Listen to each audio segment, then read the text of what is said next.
કેમ છો બધા? તમને બધાને મારા જય માતાજી, જય શ્રી કૃષ્ણ।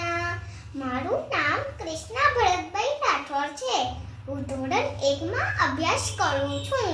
હું શ્રી માધાપર પંચાયતી પ્રાથમિક કન્યા શાળામાં ભણું છું। હું આજે તમારી માટે એક સમજુ બકરીની વાર્તા લઈ આવી છું। તો તમે બધા ધ્યાનથી સાંભળજો। એક નાનકડું સુંદર મજાનું ગામ હતું। એ ગામની વચ્ચેથી એક નાનકડી નદી વહેતી હતી। એ નદીમાં રોજ પાણી વહેતું હતું। એ નદીના એક કિનારેથી બીજા કિનારે જવા માટે એક નાનકડું સાંકડું લાકડાનું પુલ બનાવેલું હતું। એ પુલ એટલું સાંકડું હતું કે તો બે વ્યક્તિઓ કે બે પ્રાણીઓ સામે સામે જઈ ના શકે।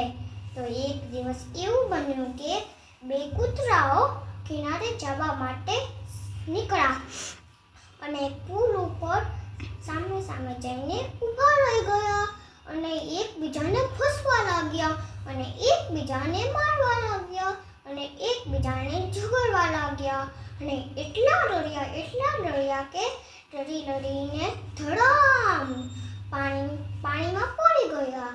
પણ એ વાત તો સારી હતી, પણ પાણી થોડું ઓછું હતું અને કૂતરાને તરતા પણ આવડતું હતું।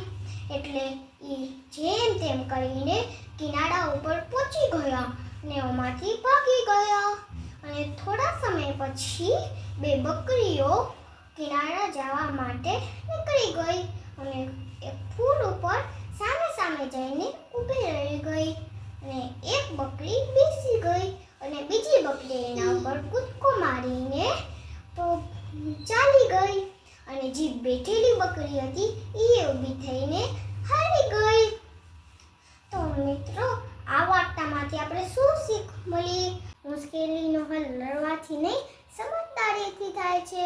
તો મિત્રો, તો આપણે કોઈ મુશ્કેલી આવે તો આપણે લડવાનું નહીં, સમજદારી વાપરવાની। Thank you.